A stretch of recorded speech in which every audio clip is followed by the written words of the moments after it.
안녕하십니까. 랭스치과 스마일 메이커 김현철 원장입니다. 분위기가 좀 바뀌었죠. 이제 봄이니까 좀 화사하게.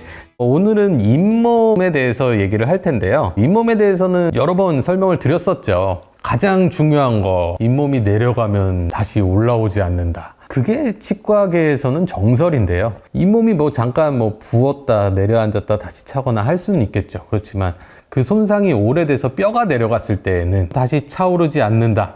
잇몸은 재생되지 않는다. 많이들 들어보셨을 거예요. 사실 요즘에는 유튜브 광고 중에는 이거만 바르면 잇몸이 다시 되살아난다. 이런 좀 의사로서 봤을 때는 과장되어 있는 광고들도 좀 많이 있습니다. 과연 이 잇몸은 재생이 되지 않는지, 재생을 시킬 수 있는 방법이 있다라면 어떤 방법이 있을지, 치과계에서도 이런 거에 대해서 고민을 많이 했겠죠. 그래서 오늘 제가 소개해드릴 약은 PDRN입니다. 지금 운전하시는 분들 PRND? 기어봉에서 보던 그거 생각하시는 분들 많을 텐데 아닙니다. PDRN입니다. 피부과 많이 다녀보신 분들은 좀 많이 들어보셨을 거예요. 연호주사? 바로 떠올리시는 분들도 있을 텐데 피부 재생에 효과가 있다고 해서 사실 많이 인기를 끌고 있죠. 이 PDRN에 대해서 PDRN이 과연 잇몸을 살릴 수 있을지 그 내용에 대해서 오늘 한번 알아보겠습니다. 치과에서 말하는 PDRN은 피부과의 PDRN과 동일하다. PDRN은 연어 정소에서 추출한 물질이에요. 사실 우리 조직 재생에 효과가 있다라고 알려진 약품입니다. 성분 자체가 같습니다. 근데 PDRN에 포함되어 있는 같이 쓰는 약재는 조금 다를 수 있어요. 밀도, 함량 이런 부분에 조금 차이는 있을 수 있는데 근본적으로 성분 자체는 똑같습니다. PDRN은 약국에서 구매해 복용하면 된다. 그렇진 않죠. 그냥 약 먹듯이 이렇게 하는 거는 아니고 주사로 직접 잇몸에 놔야 되기 때문에 치과에서 맞으셔야 됩니다. 치과에서 직접 주사를 해서 조직에 직접 쏘는 걸로 사용을 하고 있습니다. 사실 이게 제형의 문제가 나중에는 이제 바르는 걸로도 효과가 있을 수 있어요. 근데 치과 쪽에서 아직 나온 제품은 없고요. 피부 쪽에서는 이 PDRN을 이용해서 팩이나 아니면 크림, 요즘 진짜 인기예요. 이렇게 좀 많이 사용이 되고 있습니다. 치과 영역에서는 아직 일반 약품으로는 사용이 안 되고 있어요. PDRN 주사는 아프다. 여기서 또 거짓말쟁이라고 할 수 있지만 그렇게 아프지는 않습니다. 항상 드리는 말씀이죠. 치과 그렇게 아프지는 않습니다. 근데 사실 피부과에서도 지금 들으시는 분들 중에서 피부과에서 PDRN 주사를 맞으신 분들은 아프셨을 겁니다. 바르는 것도 있고 팩도 있고 한데 사실은 직접적으로 주사를 놓는 게 효과가 가장 크겠죠. 그래서 주사를 놓는데 물론 마취 크림 바르고 냉각시키고 하고 합니다. 그래도 어찌됐건 따끔합니다. 바늘이 들어가는 거니까. 그래도 다른 바늘, 우리가 바늘이라는 게 가늘수록 덜 아파요. 그렇겠죠? 더 뾰족하다고 더 아픈 거 아닙니다. 아주 가는 바늘은 들어갔는지도 잘 모르는 경우들이 있어요. 마취 주사보다 훨씬 얇습니다. 주사 바늘이. 그래서 그거보다는 덜 아프다. 여기까지 말씀드리겠습니다. PDRN 재생 효과. 이론적인 근거가 있다 없다.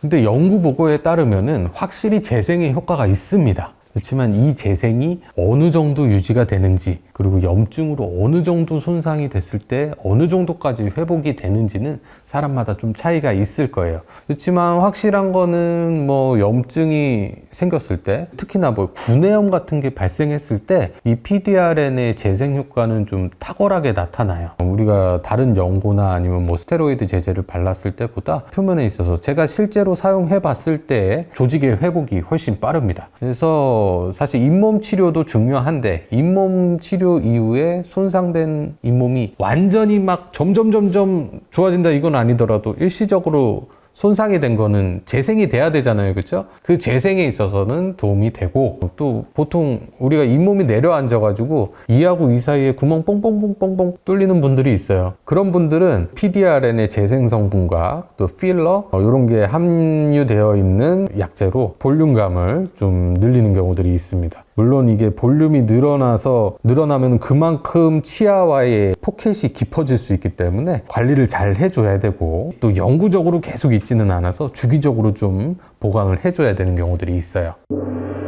무너진 잇몸은 원래 재생이 어렵다. 무너진 잇몸이 되살리기 힘든 거는 잇몸을 지탱하는 거는 뼈이기 때문이에요. 이 뼈 자체가 내려앉은 경우에는 뼈에서 잇몸의 두께는 정해져 있어요. 그래서 뼈에서의 그 잇몸 높이는 우리가 건드릴 수 있는 영역이 아니에요. 생물학적 폭경이기 때문에. 제가 전에도 한번 말씀을 드렸는데 스케일링 하고 나서 잇몸이 쭉 가라앉아서 구멍이 뻑뻑뻑뻑 났어요. 그거는 원래 건강한 정상적인 잇몸은 이만큼인데 부은 거예요. 붓기가 빠진 겁니다. 잇몸 치석 제거 후 구멍 생기는 것은 정상이다. 그렇죠. 사실은 우리가 이를 닦을 때 안 좋은 걸 다 빼내야 되잖아요. 그죠? 근데 이하고 잇몸 사이에 이 골짜기가 깊다. 그러면은 그 안에서 세균이 자라고 있는데 거기까지 닦기가 쉽지가 않을 거예요. 그죠? 그래서 잇몸이 붓는 거예요. 근데 잇몸이 가라앉았을 때 공간이 있으면은 사실 음식물이 잘 끼기도 하지만 잘 빠지기도 하거든요. 그래서 관리 입장에서는 훨씬 더 유리하고요. 사실 건강한 잇몸만 있어야지 부어있는 잇몸이 차지하고 있다고 좋은 건 결코 아니에요. 치석이 끼인 상태로 그냥 살아도 된다. 안 됩니다, 안 됩니다. 가끔 이제 그렇게 끼어있는 치석을 소중하게 생각하시는 분들이 있어요. 이게 음식물이 끼이다 이제 입안에 있는 무기물이랑 결합돼서 단단하게 되는 게 치석인데 그 치석이 치아 사이에 꽉 차서 이가 아주 단단하신 분들이 있어요. 그런 분들 치석을 제거하고 나면은 치아가 흔들흔들해요. 왜냐면 치석 말 그대로 돌인데 돌이 꽉 잡고 있었잖아요. 그거 없어지면은 흔들흔들합니다. 근데 문제는 얘를 그대로 놔뒀을 때는 얘가 점점 쌓여가겠죠. 점점 쌓여가기 때문에 뼈가 완전히 내려가서 이를 빼게 돼요. 실제로 치석이 많이 생기는 부위가 아래 앞니 안쪽이거든요. 아래 앞니를 그렇게 해서 빼게 되시는 분들이 상당히 많습니다. 잇몸 상태가 안 좋으면 임플란트 시 PDRN 사용한다.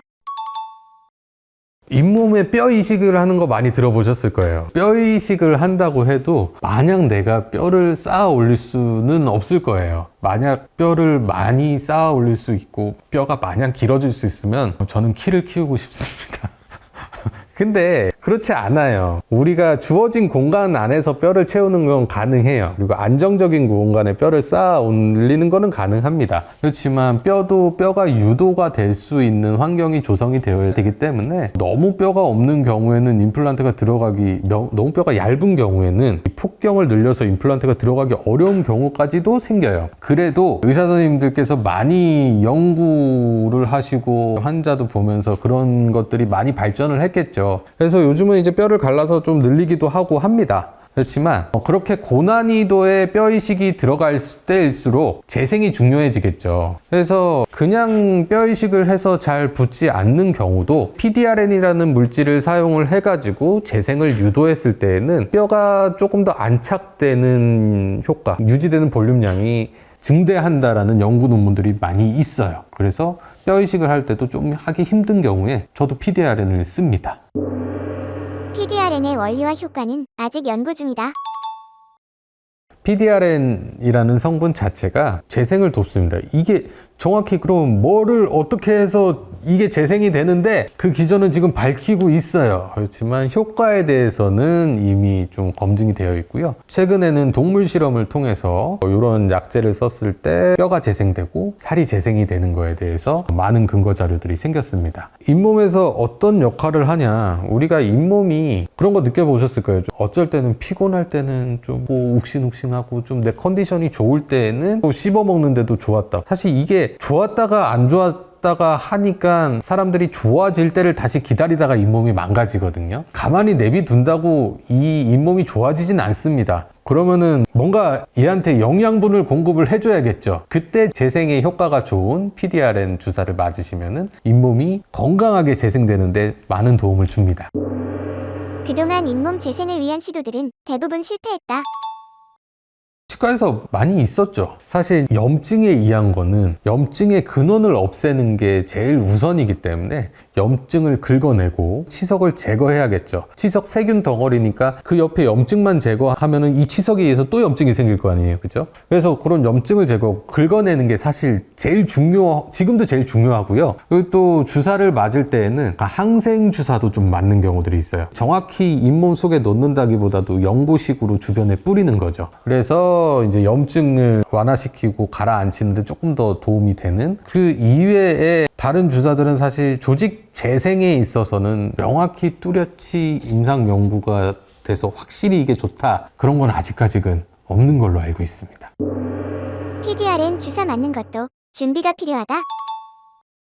이 방송을 보시고 치과 가서 PDRN 놔주세요 한다고 PDRN을 놔주는 병원들이 그렇게 많지는 않을 것 같아요. 왜냐하면은 이에 대한 연구들이 치과 쪽에서 그렇게 오래되지는 않았거든요. 그래서 모든 치과에서 갖추고 있는 거는 아니고요. 요즘 뭐 피부과에서도 그렇잖아요. 선생님들마다 어떤 게 피부에 좋은지에 따라서 어떤 주사를 선호하시고 뭐 그런 부분들이 있을 거예요. 치과에서도 사실 없는 치과가 더 많을 것 같긴 해. 그래서 잇몸이 좀 안 좋다? 그러면은 잇몸에 도움이 되는 게 뭐가 있을까요? 라고 한번 좀 물어보세요. 좀 말씀을 해주시지 않을까요? PDRN이 도움되는 케이스는 따로 있다. 잇몸이 조금 환자분들 표현으로 보면은 약간 느슨해졌다. 이게 잇몸이 느슨해진 게 아니라 치아를 잡고 있는 힘이 좀 약해진 거겠죠. 그러면은 이제 잇몸이 좀 튼튼해질 필요가 있겠죠. 잘 재생시켜서 좀 단단한 잇몸을 회복하고 싶으신 분들, 좀 최근에 잇몸이 자주 붓는 분들 사용을 하실 수가 있겠고요. 뼈 이식이 필요한데 뼈 이식의 성공률이나 생착률 좀 고경을 좀 높이고 싶을 때는 이거는 사실 근데 환자분들이 판단하실 문제는 아닌 것 같고 환자분들 중에서도 이제 잇몸 2하고 2 사이에 구멍이 좀 커서 블랙 트라이앵글이라고 하죠. 그런 분들은 PDRN 주사로 어느 정도 올릴 수가 있어요. 이거는 아직까지 영구적이지는 않습니다. 그래도 PDRN은 항염작용이 있고 조직 재생 자체를 유도하는 거기 때문에 뭐 이게 영구적으로 지속되지는 않더라도 볼륨감을 유지했을 때 많은 도움을 주고 있습니다. 잇몸 건강에 있어서 제일 중요한 거는 아직도 역시나 잘 닦는 거예요. 그리고 근원적인 문제를 해결하는 거는 역시나 주기적으로 스케일링 받고 잇몸 치료 받는 겁니다. 하지만 그렇게 손상된 잇몸을 조금 더 건강하게 만들고 싶을 때 재생에 도움이 될 만한 거는 지금 상태에서는 PDRN. 그래서 잘 관리가 제일 중요하지만 PDRN 주사를 맞으시면 그런 부분에서 도움을 받으실 수 있을 것 같습니다. 오늘도 이대로 마무리하기에는 좀 아쉽겠죠? 오늘은 저희가 PDRN에 대해서 얘기를 했으니까 재생으로 한번 가보겠습니다. 재산 중에서 가장 소중한 건 생리. 이거 근데 좀 웃긴 것 같아. 재미를 위해서라면 제가 생쇼라도 하겠습니다.